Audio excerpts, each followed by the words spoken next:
I'm going to start with saying a lot of hobbyists don't like snails because they can rapidly increase in population, such as ram's horn and trumpet snails. Mystery snails, on the other hand, cannot self-fertilize or change their sex, so there must be both a male and female present to reproduce. So a lot of the people will buy just one mystery snail. There is also a way you can tell the difference between a male and a female snail. There's a really good video that explains this that I'll leave a link for in the description below. Another pro tip to make sure they don't breed is to always keep the water level topped off in the tank and check the lid of your tank for egg clusters, then remove them. Reason being is because mystery snails actually lay their eggs above water to prevent predators from eating them. I've heard of them escaping before, but most of my tanks are lidless, and I haven't had any problems with escapees except for one time. I had the Snailite snail escape from my nano tank once. I found him on the ground way over here in the morning one day. It was most likely there all night. I put him back in his tank soon as I seen him, and he ended up being still alive. But I think he learned his lesson the first time, because he has never escaped since, and that is the only time any of my snails have escaped. I would still recommend keeping a lid on your aquarium to be on the safe side. For my tanks that don't have lids, I check them daily to make sure the snails are still in them.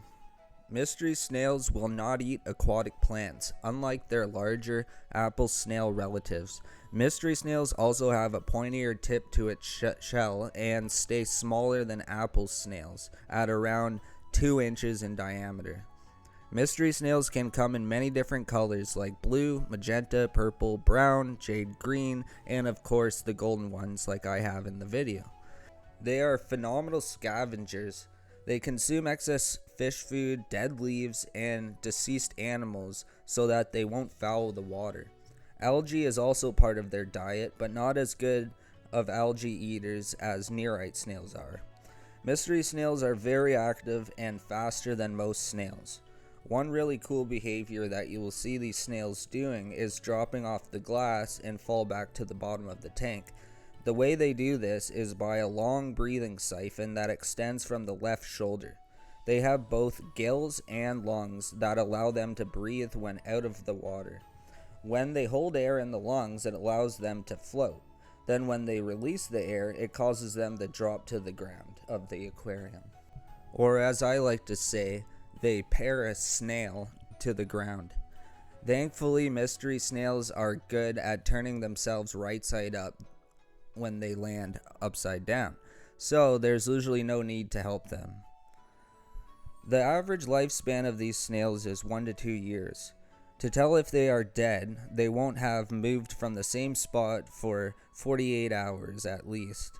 At this point, take the snail out and smell it. If it smells really bad and foul, then it's dead.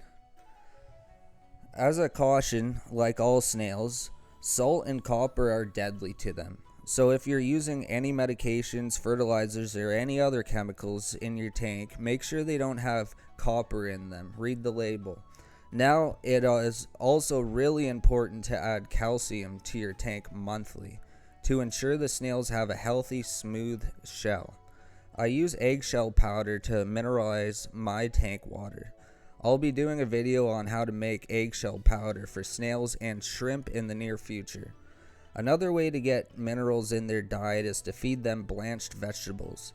I'll leave a link in the description below on how to blanch veggies. I'm not going to get into how to breed mystery snails because most people don't want them to breed, mainly because they will have 50 to 100 babies at a time and overpopulate your tank. But again, you would need a male and a female present for this to happen. Anyway, that's all for now. Hopefully you learned something new from this video, and please don't forget to like and subscribe.